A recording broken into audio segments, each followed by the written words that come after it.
Patel, and it's about the big cap technology stocks. In the 2017 annual meeting, you said, Warren, you really don't need any money to run these companies, and referred to them as ideal businesses, referring to the big tech companies, Apple, Alphabet, Microsoft, and Amazon. With all of those companies now announcing massive capital investment endeavors and around AI ambitions, have you rethought the above comment, just in terms of them being asset light and what you think of them as a result? Well, it's always better to make a lot of money without putting up anything than it is to make a lot of money by putting up a lot of money. And so a business that takes no capital to speak of, Coca-Cola, the finished product, which has gone through bottling companies and everything, that takes a lot of capital. But in terms of selling the syrup or the concentrate that goes to it, it doesn't take a lot of capital. So one is a fabulous business, and one is it depends where it is and everything like that. Coca-Cola is popular every place. But some places, if you're in the bottling business, it costs real money. You have real trucks out there, and you have all kinds of machinery, and you have capital expenditures coming up. And, we've got businesses that take very little capital, that make really high returns on capital. And the ones the politicians talk about as making high returns actually aren't making high returns usually in terms of capital.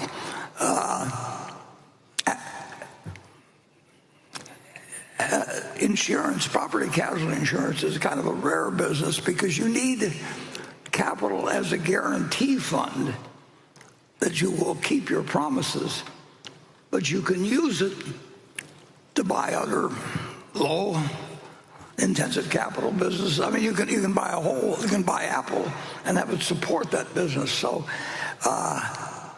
that can be a pretty good business, and it's one of the reasons we've done well over time.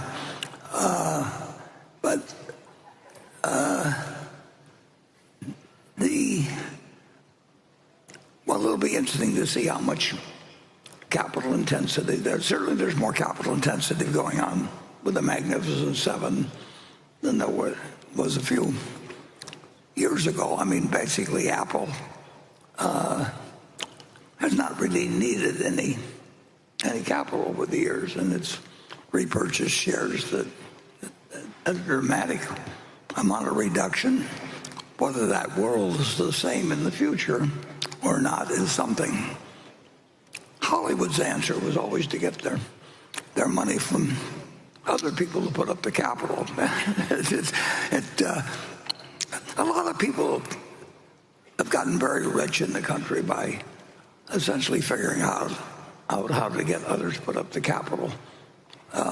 And that's what people do in the money management business, and they get very, very rich because they get an override on other people's capital. And incidentally, if all of you were paying 1% for investment management fees at Berkshire last year, you would have paid $8 billion for managing, and you really wouldn't have had to do it. But investment management is a very good game because other people put up the capital and you charge them for the capital, whether they do well or not, and then you charge them a lot more if they do well. It's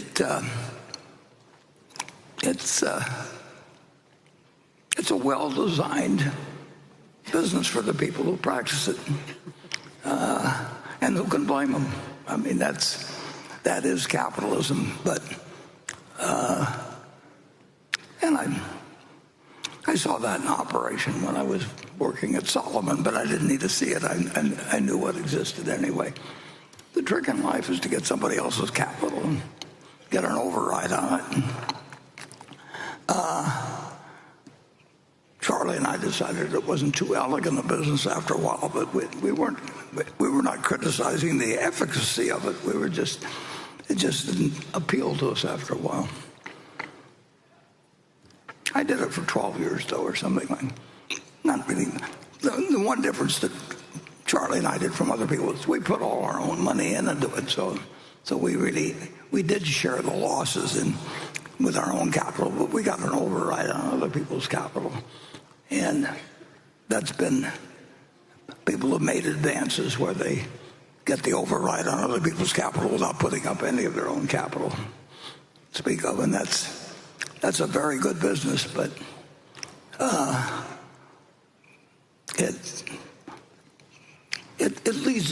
it can lead to a lot of abuse. Greg, you've watched capital management in the United States, and would you say that Canada's behind or ahead in this respect? Well, I think when it comes to their capital system, Warren, it is very comparable. There's no question. Other than as we know, I mean, I think the U.S., as far as having a capitalist system, it would be tough to be touched by any country. And I think when I think of Canada, there's just certain responsibilities or obligations that the government wants to take on and aren't going to leave with the public sector. And that's just a decision that's made by society or by the Canadian people, or if you look at another country, Australia, or wherever it may be. But so it's different. But when I think of capitalism, that drive is there, and the desire to allocate capital properly, it's very similar. It's produced wonders in the United States, if you think about it. But originally, with the Rockefellers and Kennedy and Carnegie's and all that, they actually put up money to build steel mill, or whatever it may have been, with Rockefeller refineries and pipelines and all that sort of thing. They put up money to do it. Now the trick is to use other people's money, basically, and you can't blame human beings for behaving like humans, but you should be aware of what their motivations are. Capitalism in the United States has succeeded like nothing you've ever seen, but what it is a combination of this magnificent cathedral, which has produced an economy like nothing the world's ever seen, and then it's got this massive casino attached. So you got the cathedral and the casino, and in the casino, everybody's having a good time, and there's lots of money changing hands and everything, but the cathedral is what, you got to make sure the cathedral gets fed too, because the temptation, and the temptation's very high now, is to go over to the casino where people say, we've got magic boxes and all kinds of things that'll do wonderful things for you, and that's where people are happiest. That's where you get the most promised to you. That's where the most money is for the people that are pushing things. And the balance between the casino and the cathedral it's very important that the United States in the next 100 years make sure that the cathedral is not overtaken by the casino, because people really like to go to casinos. And it's just so much more fun, and they bring bells, and when you win, and they bring you drinks and everything else, and it's designed to move money from one pocket to another. But and in the cathedral, they basically are designing things that will be producing goods and services for 300 and some million people, like it's never been done before in history. It's an interesting system we developed, but it's worked. It dispenses rewards in what seems like a terribly capricious manner. I mean, the idea that people get what they deserve in life, and it's hard to make that argument. But if you argue with it, any other system where it seems to work better, the answer is we haven't found one. So I'll leave it to the next generation to send me the answer, and then by Ouija board or whatever works. Okay. Okay, station 2. Hi, my name is Patrick Nestor. I am 13 years old and from Tampa, Florida. I'm here with my brother John, who's 15, and my dad. Thank you for hosting this meeting. This is my first ever shareholder meeting. My question is, what high school class or activity helped influence you to who you are today as the greatest investor of all time? Well, that's a good question. The teachers you get in your life have this incredible impression on you, and a lot of it are the formal teachers you have, but some are informal teachers too. I mean, I learned from certain employers, so much. You really hope you're learning from everybody you find who's well-intentioned and has had a lot of experience, and I had a lot of good luck in that. But I would say that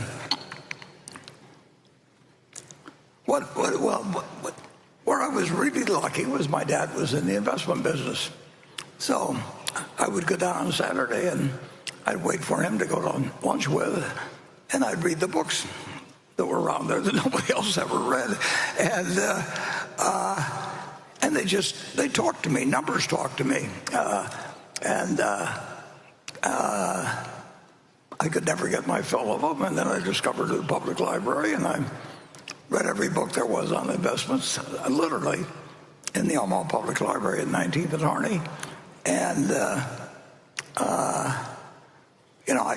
I enjoyed learning about that. Unlike Charlie, if Charlie was reading about electricity, he would want to have known everything that Thomas Edison knew and more, and go through the same thought processes and understand how everything worked. I didn't care how it worked. I just cared whether it worked. And that's a limitation. I'm confessing here. I'm not bragging.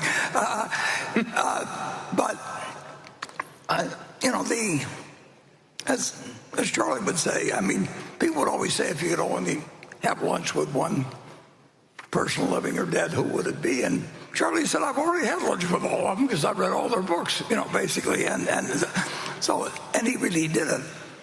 I think having curiosity and actually finding sympathetic teachers is very useful. I ran into a couple of teachers that both in high school and college. In fact, I would say that I went to three different universities, and I went to high school in Washington, and at each place I found about 2 or 3 really outstanding people, and I just spent my time with them and didn't pay much attention to the other classes. And I was lucky to find something that really fit me very early on. If my ambition had been to become a ventriloquist or whatever the hell it might have been, it wouldn't have worked. I'd have spent hours and hours and hours, and I wouldn't have been any good when I got through. So I don't believe that. I think there was that book that talked about spending 10,000 hours at something. I could spend 10,000 hours at tap dancing, and you'd throw up if you watched me, But if I spent up 10 hours reading Ben Graham, I would be damn smart when I got through. So minds are really, really different. I watch great bridge players, and I watch great physicians. People really, really, really have different talents, and I don't know. I think you're supposed to have 88 billion cells in your brain. I'm not sure that all of mine are flashing bright lights, but you are different than anybody else. That's what my dad always used to tell me, that essentially that, you're something different. It may not be good at the moment, but you find your own path, and you will find the people in schooling that want to talk to you. People that teach, in general, they love having a young student who's actually really interested in the subject, and they'll spend extra time with you. They'll do all kinds of things and I ran into that. I had Graham and Dodd at Columbia. Well, Dave Dodd treated me like a son, basically, and but I was interested excuse me, I was interested in what they were saying, and they found it kind of entertaining that I was so interested in. So I would just, I would look around at you know, what really fascinates you. I wouldn't try and be somebody else. And then I would, you'll find the teachers at a school, and you'll find some outstanding people that are teachers. I've had at least 10 people that have had huge impacts on my life, and every one of them was positive, you know, because I got to select, in a sense, and a number of people really like helping younger people. You know, I found that in school, and probably helps to look a little bit lost and all that. Like you need help. But I would say my school experiences were good, but were really very good. But I attribute it much more to the individual than to the institutions. Okay. I've already told you more than I know, so we'll go on to Becky, you're next. This question comes from Scott Williams in Portland, Oregon. He said, do you think the net benefit of DOGE will be positive or negative for the long-term health of the United States? Well, why don't you give me a hard one? I think that bureaucracy is something that is amazingly prevalent and contagious even in our capitalist system, and that big corporations, you know, overwhelmingly, most of them look like they could be run better. I'm sure Berkshire does in many respects, and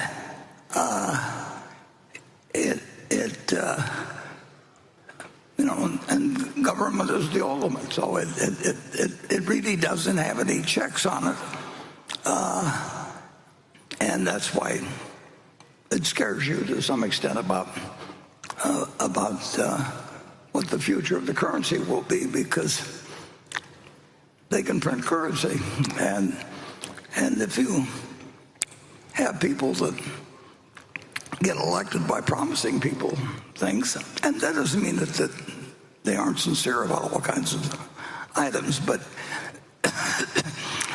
there's no politician that says to anybody that, pleased that they have money, that, you know, I really think you have bad breath, and if you don't mind, would you step over and away from me? It just doesn't happen. And so I think the problem of how you control revenue and expenses in government is the one that is never fully solved, and has really hurt dramatically many civilizations, and I don't think we're immune from it, and we've come close to it. But if you tell me how in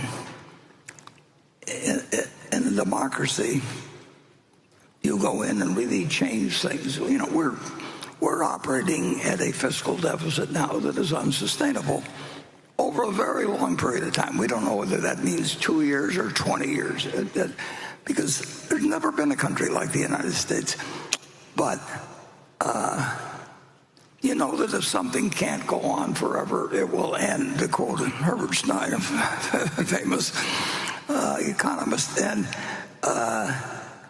we are doing something that is unsustainable. And it has the aspect to it that it gets uncontrollable at a certain point. I mean, essentially you just give up on it.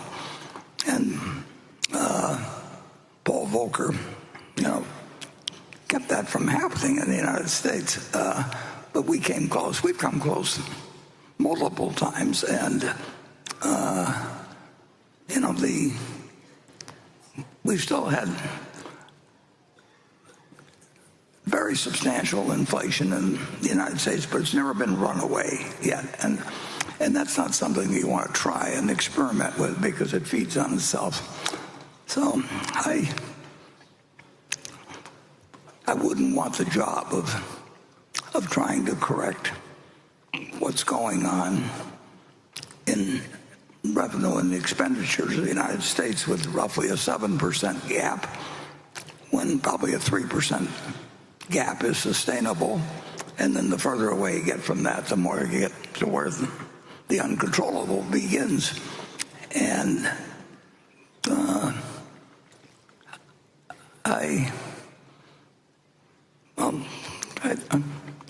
I think that it's a job I don't want, but it's a job I think should be done. And Congress does not seem good at doing it.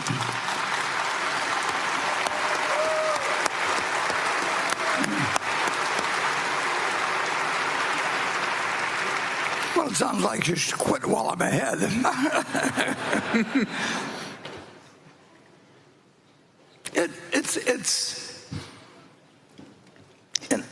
Well, we've got a lot of problems always as a country, but this is one we bring on ourselves. I mean, we have a revenue stream, a capital-producing stream, a brains-producing machine like the world has never seen. And if you picked a way to screw it up, it would involve the currency. And that's happened in a lot of places. And the incentives plus the checks, well, there aren't any real checks. In theory, you would make it so there was substantial downside for anybody that screwed things up, but there isn't downside. There's upside. So it's the problem of the most successful company in the history of the country in the history of the world. And at this point, we got a little room to go in solving it. And with that, I'll shut up and go on to station 3.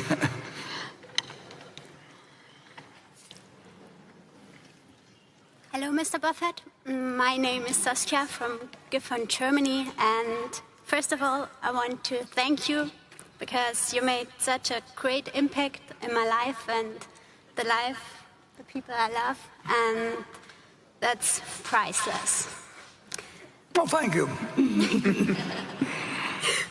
Mr. Buffett, imagine it's 1776 and you're sitting alongside Benjamin Franklin, helping to shape the foundation of a new nation. What core economic principles would you advocate for building a fair, resilient, and opportunity-driven capitalism society? One that supports long-term prosperity for future generations? Well, I probably, that's a good question, but I would probably say to Ben Franklin, you just keep thinking and don't talk to me because you'll come up with some better ideas than I will. He was, incredibly remarkable person. I mean, you would say he's almost probably the last person to almost have a grasp of every aspect of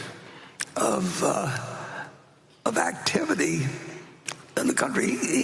He invented all kinds of things, and he incidentally, we were talking about power of compound interest and that sort of thing. He left a will that left a sum of money to Philadelphia and another sum to Boston that would serve as an example for a couple hundred years, of the power of compounding and all kinds of things.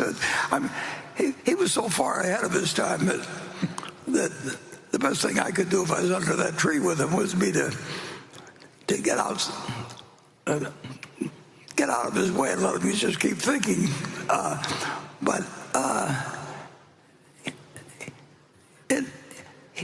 He saw the problems that success could bring to a society, as well as other problems. I mean, more immediate problems that in all kinds of fields. But the problems of how to take 8 billion people, because there's no way we can separate ourselves from the rest of the world. We can be an example to the rest of the world, and I think it behooves us, since we have had all this good fortune in this country, and we do have a pretty good system. I don't think you get very far by lecturing the world on how you're the one that should tell them what they should do with their lives. I think you get a certain amount of resentment when just a few hundred years ago, a whole different group of countries were running the world, and now you start giving them advice, and I think it's a real mistake in communication or in persuasion to lecture a bunch of people where you've just won the game. I mean, but anyway, I would say that I would advise Ben to figure out how to win the game and keep a certain amount of humility at the same time. And I would tell him to try and design a system that doesn't invent too many things that can destroy the planet, that become uncontrollable once you get them out there. There was no alternative to us developing the atom bomb, but the expansion of the number of people that have the ability from 1 to 8 and 9 probably pretty soon with Iran. I mean, that's a mistake that society just could not afford to make. I mean, solving the problem with 9 variables instead of simply 1. Now, it's totally understandable. My dad was in Congress when the atom bomb was first used. It's amazing how Sam Rayburn kept the House of Representatives uninformed, because they're supposed to appropriate all the money, and he had 435 congressmen there, and they had no idea they were appropriating money for Los Alamos, or what was going on in Chicago, or what was going on at Tennessee. But anyway,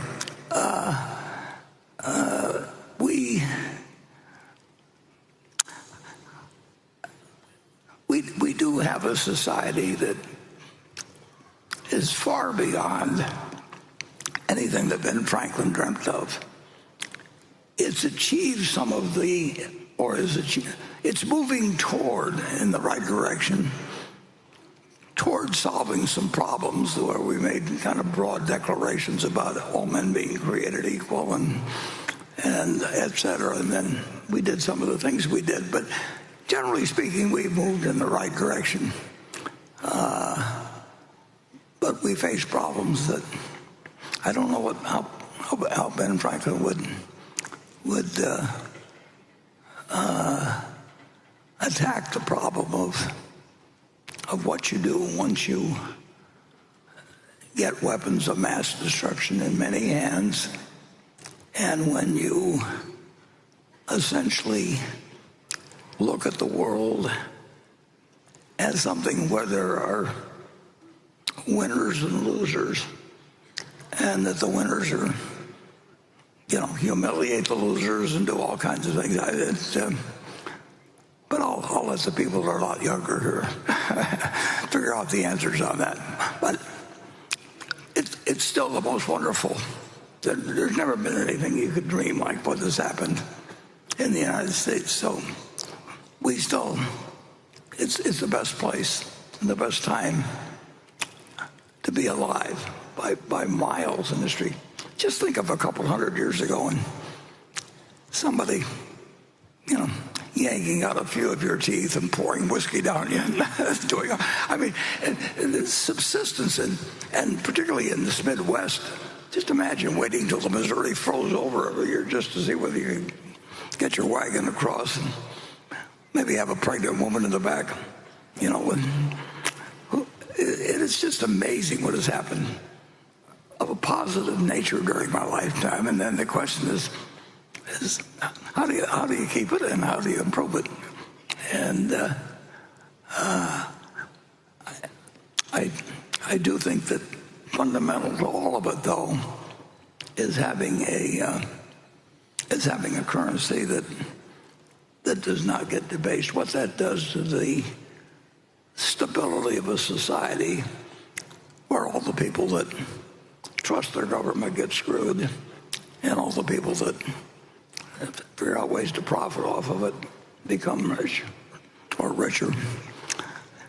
I don't think you want a society that operates in that manner. So anyway,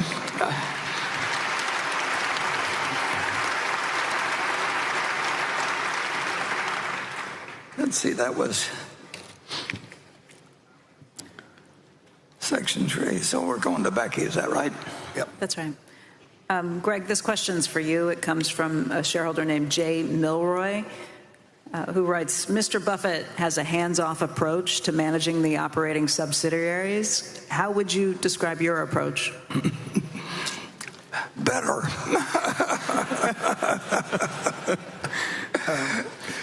Well, we've got our managers over there, and I would say going back to 2018, it's been very fortunate to be in this role because, one, I had to learn a lot of the businesses, and there's no question, as Warren bought the businesses, had that general knowledge. I absolutely had to engage with each of them, and they've been great in sharing their business models, their approach, their thoughts around where the risks and opportunities are.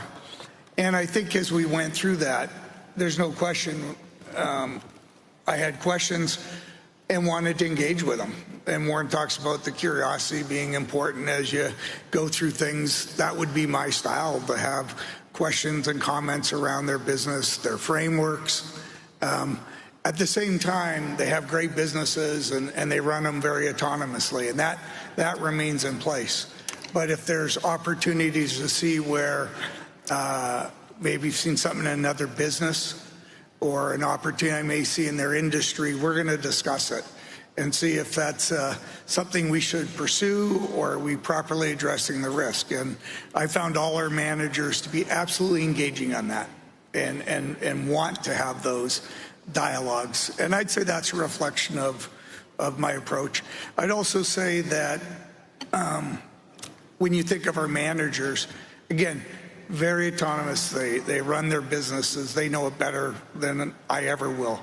But if I see an opportunity that it's well worth their time to talk to another one of our managers, if it's Geico and they've gone through a technology transformation, they're not by themselves that need to be thinking that way.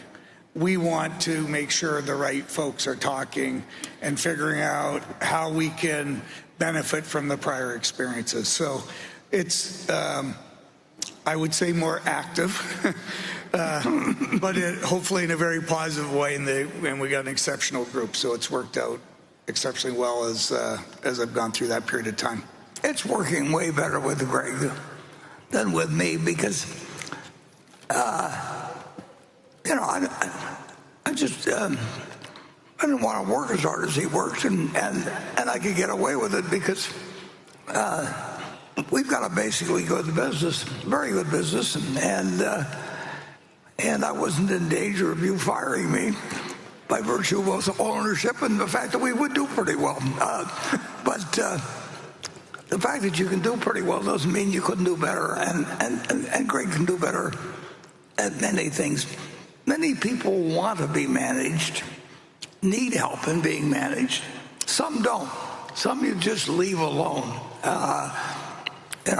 We've had managers that would have been crazy to start giving instructions to because they just quit. And I wouldn't blame them because I'd be the same type myself. But a lot of people, people really do welcome direction and help, and particularly when they're getting it from somebody like Greg that really lives the life himself and doesn't just come down from high and say, here's what you do while I do something else. And a manager that behaves differently than what he's asking the people beneath them to behave, it just doesn't work over time. And people want a manager that they admire, and they're not going to admire him if those people profess to behave in one manner and behave in another manner. It's easier. This is a sad thing, but it's easier for an organization to see its quality move downward than it is upward. I mean, if the boss behaves badly, it causes everybody to behave. I mean, that is really catching. It's not as catching on the way in upper management, but if the manager is doing a lot of little things to grease his own situation, pretty soon, let's say you're running a retail establishment, pretty soon all the employees, or a lot of the employees, are telling their friends that they get a discount, with the retail operation, and if their friend wants something, they'll put it on their account and then get the discount. Once you start deviating downward, it is really contagious, and it is hard to rebuild. So you really need someone that behaves well on top and is not playing games for their own benefit. And we get a lot of managers that bend over backwards not to do that sort of thing, and then we get a few that bend over forwards. And if you get enough companies, you're going to get a lot of different forms of behavior. And Greg does something about it, and I've generally been lax in doing something about it, but he's done a way better job at that than I have. Okay.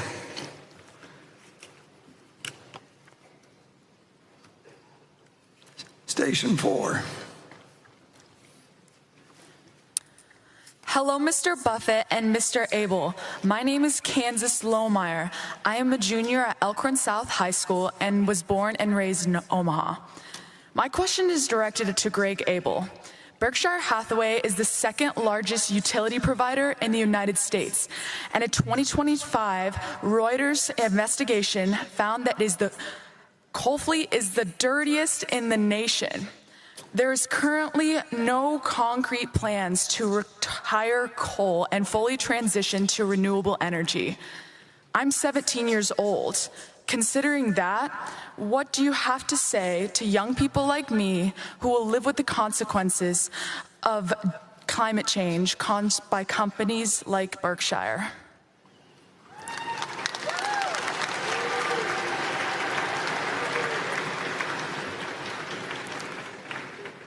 Thank you for your both your question and your comments, because it is important to understand, say, Berkshire Hathaway Energy, but also how they operate, and maybe using Iowa at least as a starting example, because I think that was one of the states cited in the report. One of the important things that I'd say early in us acquiring our energy companies, and I go back to when we acquired Mid-American, we acquired it in 1999 Berkshire purchased Mid-American in 2000. But one thing that became very clear to myself and our teams was that what we do within our utilities is really driven in two fronts. One, we absolutely have to meet the requirements and the law that's laid out federally. But most importantly, we had to recognize we implement public policy across these states. And that was an interesting conversation when I go back to Iowa. And again, the report cited that as a significant problem. It was early in the 2000s when, for the first time in Iowa, we were going to, as a utility, be short power. So we didn't have the energy, and we entered into a significant discussion with our governor at the time, and really sat down and said, where do you want us to go as Mid-American? And what resources do you want as a state? And at that time, we were predominantly a coal-based state. And we recognize that, obviously, and fundamentally, personally viewed it as a risk, but we needed to have that conversation with our state and as to how we would manage that going forward. The interesting thing was that as we had that conversation in the early 2000s, again, with the leadership of our state, it was clearly decided we wanted to continue to be long power, so i.e. not be short for our customers. We discussed the type of resource, and I remember a very clear conversation around we wanted to stay balanced across a variety of energy sources. And at that time, it was really coal and natural gas. And at that time, we made the decision to build the largest wind project in the U.S., in Iowa. So we undertook an effort to build three resources, a coal plant, a gas plant, and what was the first wind project we owned in Mid-American. And again, it was very consistent with what the state wanted, but we also laid some important groundwork there because we started to define the importance of renewable energy, non-carbon resources, but it has to be consistent with what the state wanted. And we've gone on since that period of time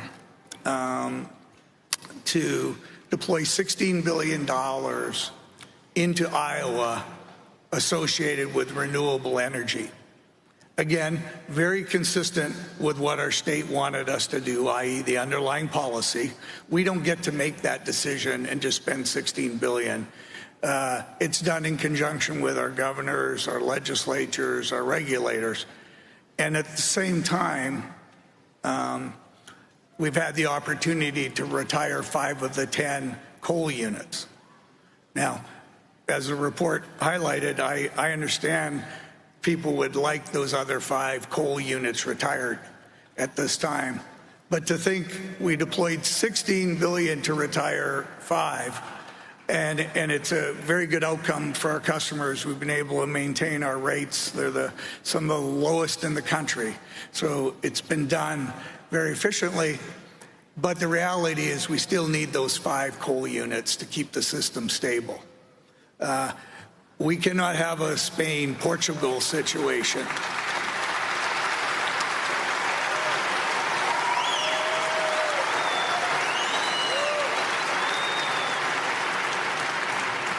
So we absolutely respect the input. We absolutely respect the process, and we'll continue to work with each of our states to identify the path they would like to chart. And we work hard to ensure there's good, balanced outcomes because we recognize the challenges they're associated with other folks' desires. So I think you'll continue to see our utilities implement policy consistent with the needs of their stakeholders, their customers, and at the same time always respecting what's required by any of the federal standards. So thank you for your comments.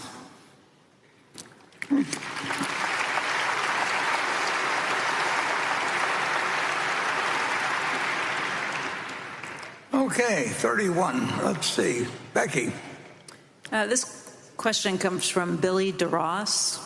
He writes, Mr. Buffett, as a nurse from New York State, I've spent years struggling to secure good health insurance for myself, even while working on the front lines to save lives.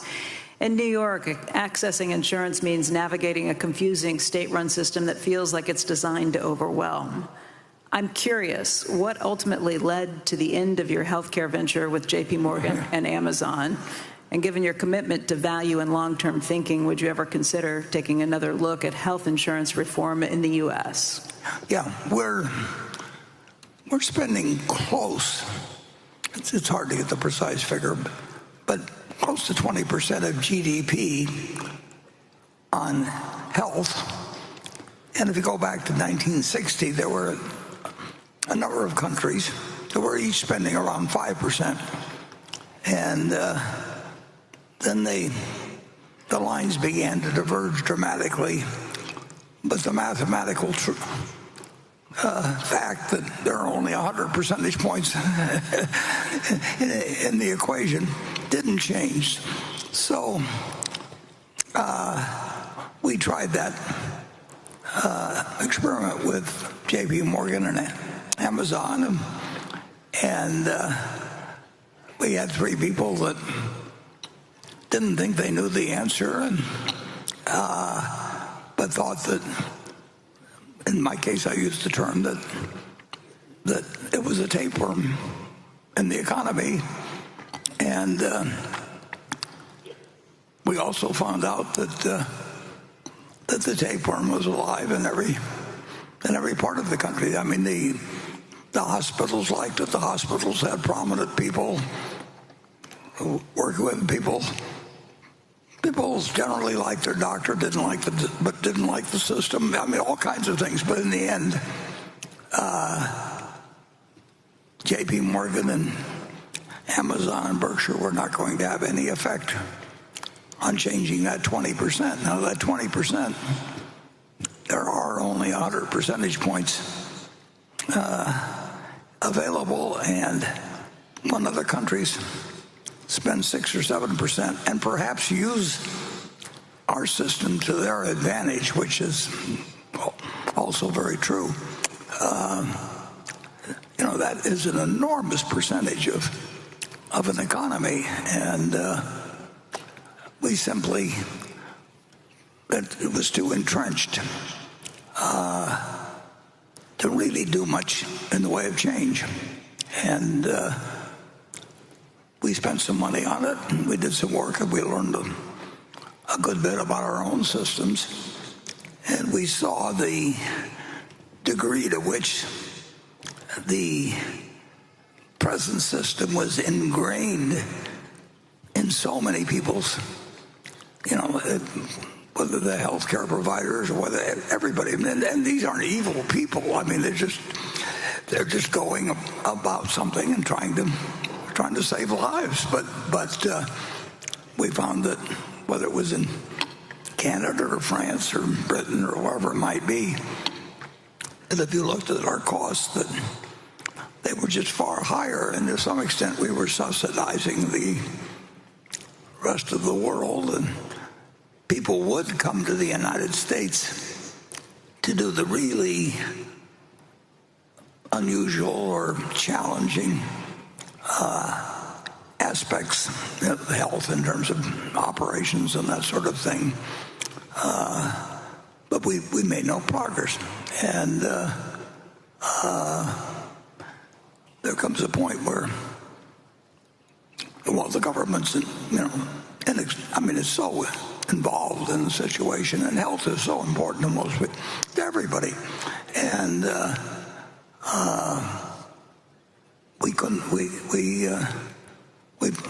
as I said to Jamie and Jeff, I said, the tapeworm won. And there are problems of society when you get 20% of your GDP going into a given industry.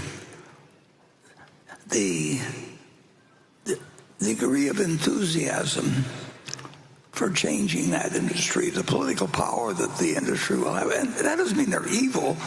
And everybody, they just end up there. And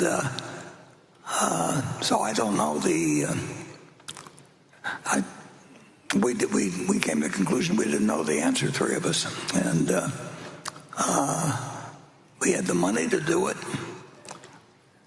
And we didn't know how to change how 330 million people felt about their doctor, felt about their health care, what they felt entitled to.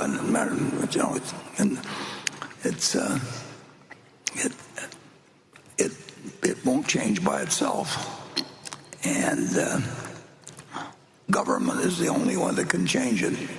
And the only people in government that can change it are getting a majority of 435 people and 100 people. And my dad lost one election in his life in 1948.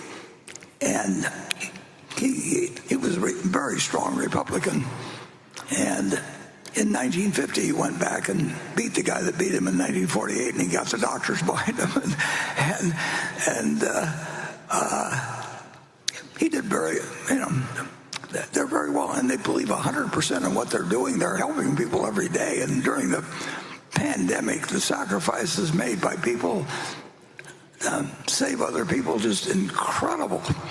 Can you imagine working in something where they're bringing in people that are going to die by the dozens and dozens and dozens, and you try to somehow keep your own morale up and keep working with them? So you can't argue about the importance of it. But our costs are so different than any country in the world that it's a huge element. And we're a very rich country, so we can do things other countries can't do. And through our elected representatives and a whole variety of things over time, we've developed a system that is enormously resistant to any kind of major change, and it's important in every community that it's in. So I wish we had an answer for you, but I was somewhat pessimistic going in, and I was a little more pessimistic when we came out. But I'm glad we did what we did, and we learned something about our own failings in the process. So Berkshire, in effect, got its money's worth, but we didn't kill the tapeworm. Okay. Trying to change things in government it's an interesting proposition in the country because you get self-selection in terms of the people that go into government and continue in it. And to some extent, they have to make decisions that they don't like as they go along, and they learn to accept them or to rationalize them or whatever it may be. But it's still about, this country's worked out better than any country in the world. So you can't argue it was a failure, but you can argue that there are certain problems that are terribly tough to figure out ways to solve. And of course, one of them gets back to the fiscal problem I mentioned before, because it's easy to spend money and it's hard to cut people's receipts. And if you get elected, you're going to say to yourself, well, I can do more good if I stay in than if I really vote my conscience on this sort of thing. So you give away a little bit here and a little bit there and a little bit there, and finally you don't recognize yourself in the mirror anymore. And I grew up in a political family, and I watched how people behaved, and they behaved like human beings, which is what you have to expect. And I behaved like a human being, so we still managed to keep moving forward in a dramatic way. It's so much better to live here than it was 100 years ago or 200 years ago. It's dramatic. So you can't say the system's a failure, but you can say that it is very difficult to make major changes in it. Okay. Station 5. Hi, Warren Gregg. My name is Ping Huang Chen. I'm from Taiwan. This is my 7th time here. First of all, I want to thank you, Warren, for your generosity of sharing your wisdom and lesson. You changed my life, and you're my role model and my hero. And my question is, Warren, you mentioned that Mr. Apple would be in charge of capital allocation in the future. And I'd like to know your perspective on, is it easier for a business operator to be an investor or for an investor to be a business operator? Thank you. No, that's a good question. I see we call him Mr. Apple even. Yeah. Thank you. And yeah, you'll take it.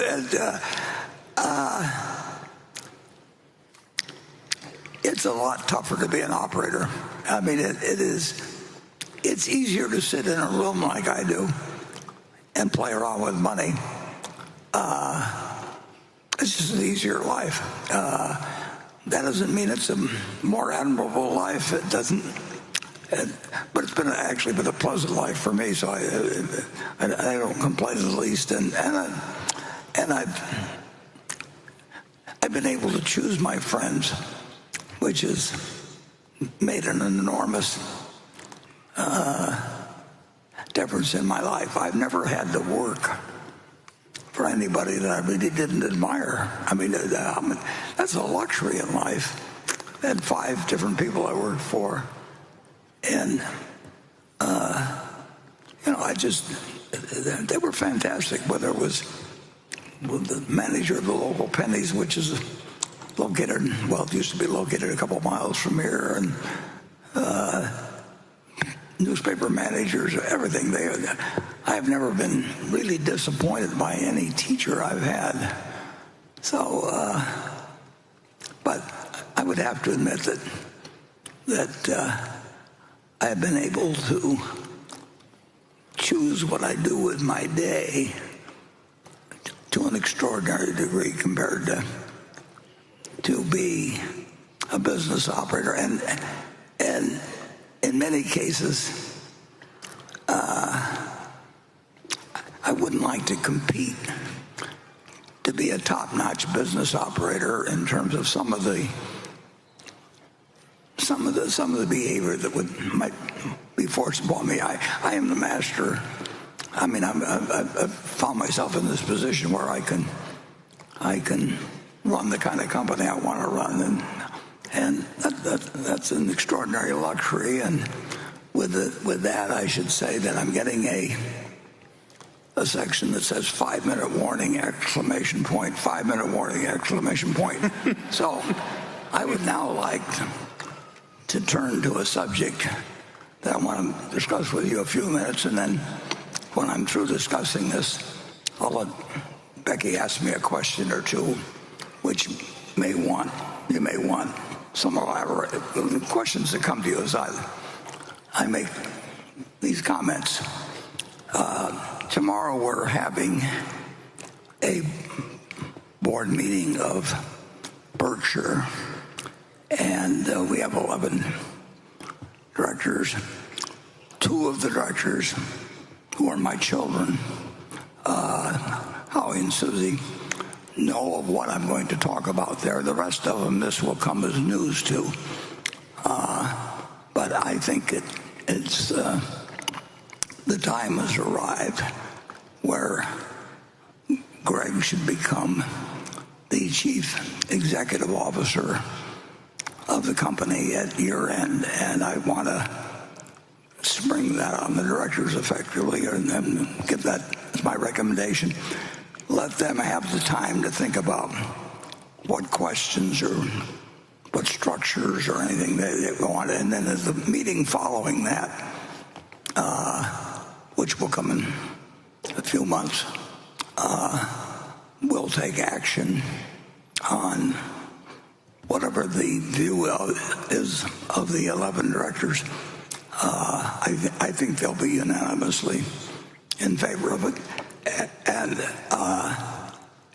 that would mean that at year end, Greg would be the chief executive or officer of Berkshire, and I would still hang around and could conceivably be useful in a few cases, but the final word would be what Greg said in operations, in capital deployment, whatever it might be. I could be helpful, I believe, in that in certain respects if we ran into periods of great opportunity or anything. I think that Berkshire has a special reputation that when there's times of trouble for the government, that we are an asset and not a liability, which is a position that's very hard to have because usually the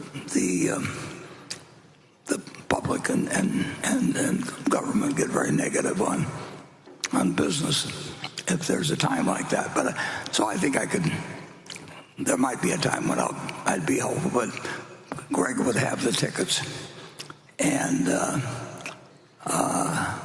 he would make, like I said, whether it's acquisitions, I think the board would be more welcome to giving him more authority on large acquisitions, probably if they knew I was around.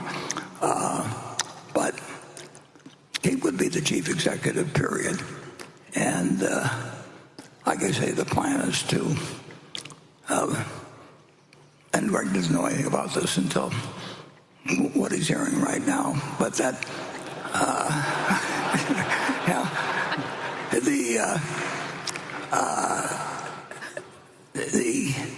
the board will be able to ask me questions tomorrow as to a little more of the specifics of what they should be thinking and all of that. But they'll digest it, and then at the next board meeting after that, if we, as I would guess we would, if they act, then obviously we have something to announce to the world. It's a material change in Berkshire, and we'll go forward with that operation, and I will play with a Ouija board or whatever, and that comes out in terms of doing things. But I will not. I have no intention, zero, of selling one share of Berkshire Hathaway. It'll get given away gradually.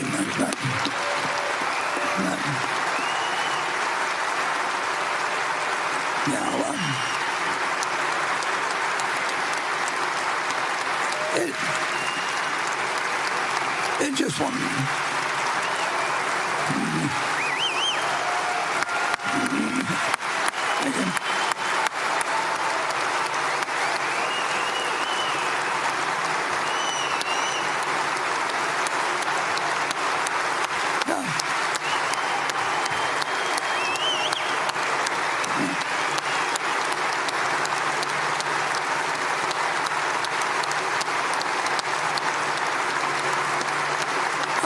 Thank you.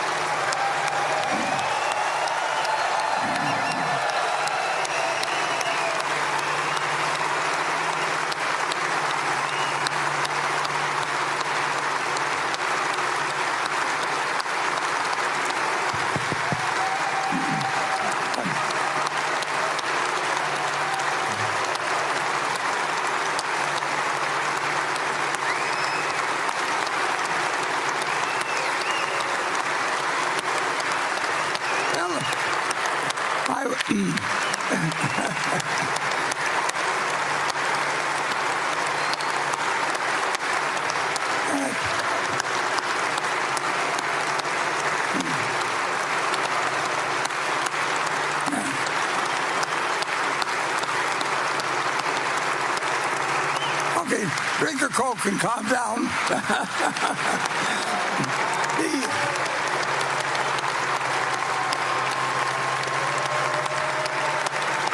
I would say that I would add this. The decision to keep every share is an economic decision because I think the prospects of Berkshire will be better under Greg's management than mine.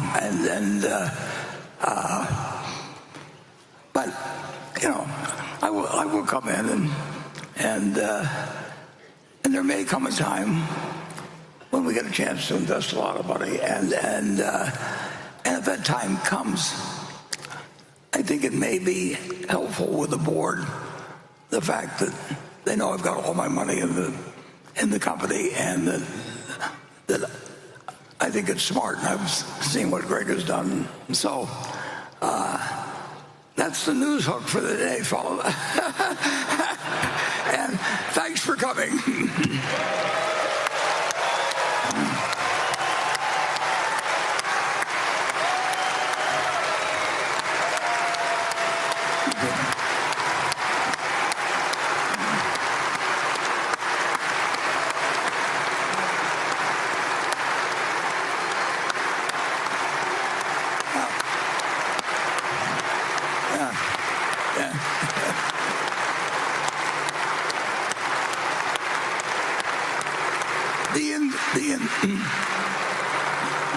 The enthusiasm shown by that response can be interpreted in two ways, but I'll take it as a problem.